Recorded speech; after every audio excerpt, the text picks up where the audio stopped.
എൻ്റെ പേര് കവിത ഫ്രാൻസിസ്. ഞാൻ സെൻറ്റ് ജോർജ് കൂട്ടിക്ക ഇടവകക്കാരിയാണ്. ഞാൻ കൃപാസനത്തെപ്പറ്റി കേൾക്കുകയും ഇവിടെ എനിക്ക് വരണമെന്ന് ആഗ്രഹം വരികയും ഞാനിവിടെ വന്ന് ഉടമ്പടി എടുക്കുകയും ഉടമ്പടി എടുത്തതിൻ്റെ കാരണം തന്നെ എനിക്ക് 6-7 മാസമായിട്ട് സാമ്പത്തികമായിട്ടും മാനസികമായിട്ടും ഭയങ്കരമായ ഒരു പ്രതിസന്ധിയിൽ ഞാൻ കടന്നു പോവുകയും എനിക്കത് താങ്ങാവുന്നതിനപ്പുറത്തും ആയി പോവുകയും ചെയ്തിരുന്നു.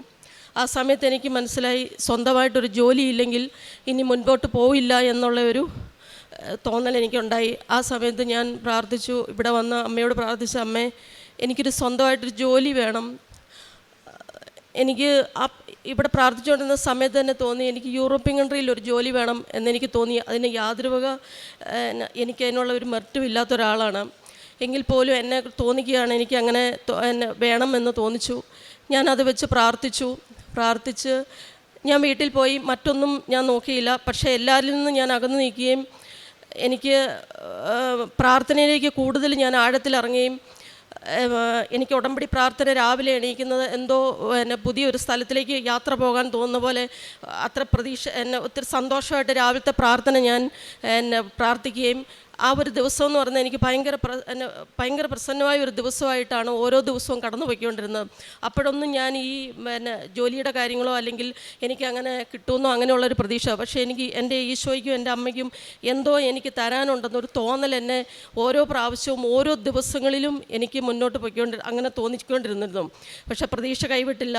എനിക്ക് ഒത്തിരി പ്രതിസന്ധികൾ താങ്ങാവുന്നതിനപ്പുറത്ത് ഓരോ ദിവസങ്ങൾ വരുമ്പോഴും എനിക്കതൊക്കെ നിസ്സാരമായിട്ട് പോകാനായിട്ട് നിസ്സാരമായിട്ട് എനിക്ക് തോന്നാൻ ഉണ്ടായി. കാരണം പെട്ടെന്ന് തന്നെ ഞാൻ ഒരു വയലൻ്റാകുകയും ക്ഷമയില്ലാത്ത ഒരാളായിട്ട് മാറുകയും ചെയ്തിരുന്ന ആളിൽ നിന്നെല്ലാം ക്ഷമയുള്ള ആളാകുകയും അതൊക്കെ എന്തേലും പറയട്ടെ എന്നുള്ള രീതിയിൽ ഞാൻ അതിൽ നിന്നൊക്കെ എനിക്കൊത്തിരി മാറ്റങ്ങളുണ്ടാകുകയും ചെയ്തു.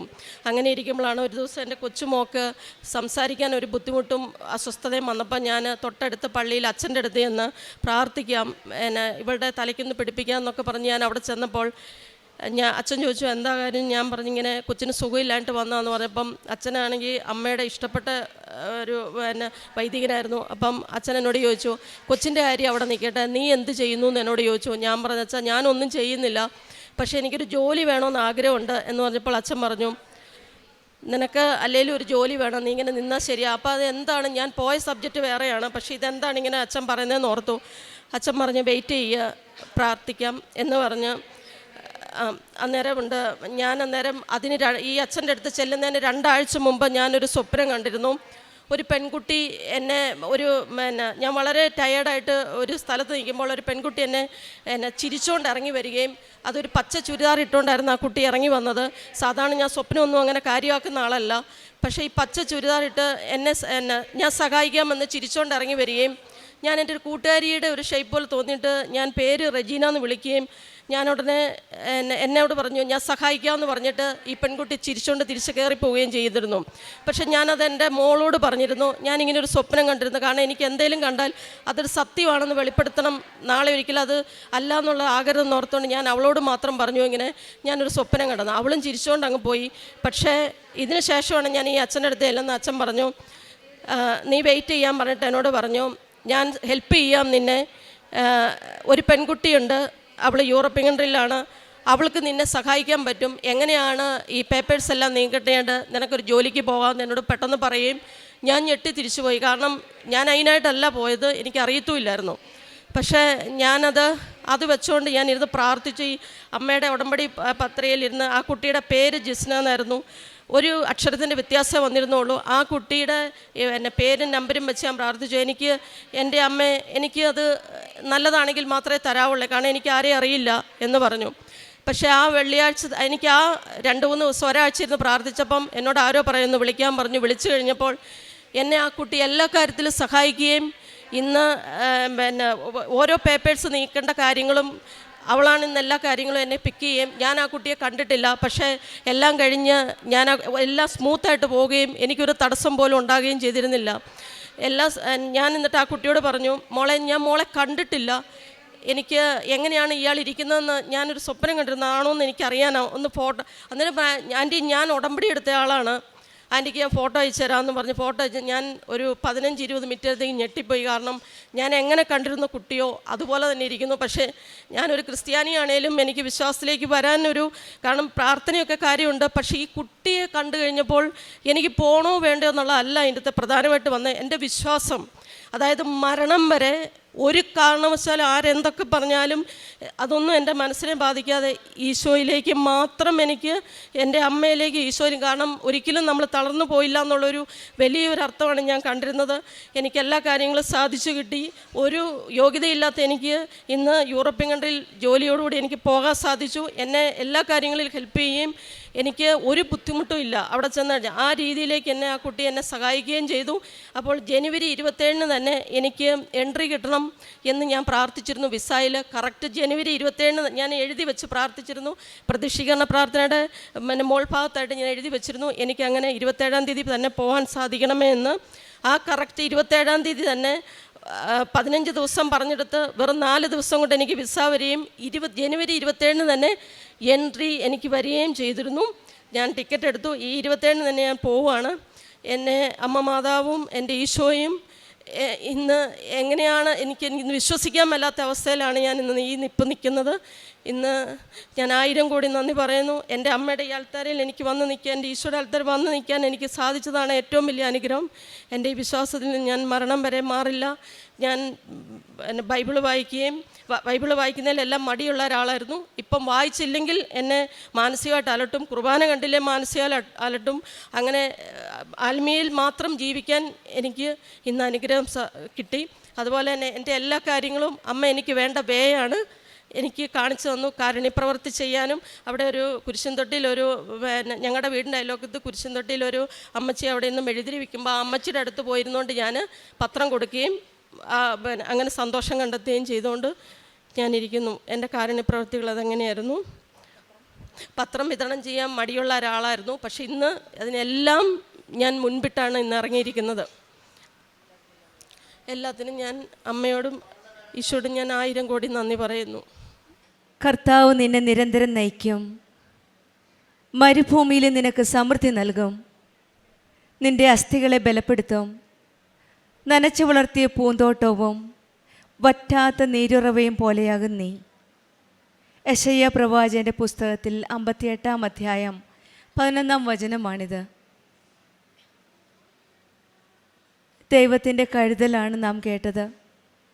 കഷ്ടപ്പാടുകളുടെയും ക്ഷാമങ്ങളുടെയും ബുദ്ധിമുട്ടുകളുടെയും നടുവിൽ ദൈവം നമ്മുടെ കൂടെയുള്ളതായിട്ടും നമ്മുടെ ഓരോ ആവശ്യങ്ങൾ നിറവേറ്റുകയും നമ്മുടെ ജീവിതത്തെ തൃപ്തിപ്പെടുത്തുകയും ചെയ്യുന്ന ഒരു ദൈവത്തെയാണ് നാം കാണുന്നതും കേൾക്കുന്നതും എല്ലാ ദിവസവും എല്ലാ നിമിഷവും. നമ്മെ നയിക്കുന്ന ഒരു ദൈവം, നിരന്തരം നമ്മെ മുന്നോട്ട് നടത്തുന്ന ഒരു ദൈവം, നമ്മളെ ശരിയായ പാത കാണിച്ചു തരുന്ന ഒരമ്മ. എല്ലാം നഷ്ടപ്പെടുമെന്ന് തോന്നുന്ന സമയങ്ങളിൽ, നിമിഷങ്ങളിൽ ഈ ആലയത്തിൽ വന്ന് പ്രാർത്ഥിക്കുമ്പോൾ നമ്മുടെ ഓരോ കാര്യങ്ങളും മുന്നോട്ടെടുക്കുന്ന ഈശോയും അമ്മയുമാണ് നാം ഇവിടെ കാണുന്നത്. കവിത ഫ്രാൻസിസ് എന്ന മകളുടെ സാക്ഷ്യത്തിലും ഇത് തന്നെയാണ് കണ്ടത്. താങ്ങാൻ പറ്റാത്ത സമയത്ത് കഷ്ടപ്പാടുകളുടെയും ബുദ്ധിമുട്ടുകളുടെയും നടുവിലാണ് ഈ മകൾ ആദ്യമായിട്ട് പരിശുദ്ധ അമ്മ പ്രത്യക്ഷപ്പെട്ട ഈ സന്നിധിയിലെത്തിയത്. പ്രാർത്ഥിച്ച് ഉടമ്പടിയെടുത്ത് തിരിച്ചു പോയതിൻ്റെ കുറച്ച് ദിവസം കഴിഞ്ഞപ്പോഴാണ് ഒരു സ്വപ്നത്തിൽ ഏതോ ഒരു മകൾ വന്ന് സഹായിക്കുന്നതായി കണ്ടതും, പിന്നീട് ഒരു വൈദികൻ്റെ അരികിലും മകന് വേണ്ടി പ്രാർത്ഥിക്കാനായിട്ട് പോയപ്പോൾ ആ വൈദികൻ ഒരു നിമിത്തമായി, മാതാവിൻ്റെ ഒരു സാന്നിധ്യമായി ഈ മകൾക്കൊരു വഴി കാണിച്ചു കൊടുക്കുകയാണ്. ഇതാണ് ഉടമ്പടി ജീവിതത്തിലെ മക്കളുടെ ജീവിതത്തിൽ കാണാൻ പറ്റുന്നത്. ഈ മക്കൾ ഉടമ്പടി എടുത്ത് പോകുമ്പോൾ തന്നെ ഇവരുടെ ജീവിതത്തിൽ പല വ്യക്തികളും നിമിത്തമായിട്ടാണ് വരുന്നത്. മാതാവിൻ്റെ സാന്നിധ്യം അറിയുന്നത് പല രീതികളിലാണ്, പല വ്യക്തികളിൽ കൂടിയാണ്, പല സാഹചര്യങ്ങളിൽ കൂടിയാണ്. ഈ മകളും ഇതുപോലെയാണ്. ആ വൈദികൻ നിമിത്തമാണ് ഒരു കുട്ടിയെ പരിചയപ്പെടാനും, പിന്നീടെല്ലാം പെട്ടെന്നായിരുന്നു. വിസ ഒരു 4 ദിവസത്തിനകം വിസ റെഡിയായി. ഈ മകൾ ഡേറ്റ് ഇട്ട് പ്രാർത്ഥിച്ചു. അതും പരിശുദ്ധ അമ്മ സമയചുരുക്കത്തിൻ്റെ അമ്മയോടാണ് ഡേറ്റ് ഇട്ട് പ്രാർത്ഥിച്ചത് ജാനുവരി 27 എന്ന്. അന്നേ ദിവസം തന്നെയാണ് ഈ മകൾക്ക് പോകുവാനുള്ള എല്ലാ കാര്യങ്ങളും നടത്തി കൊടുത്തത്.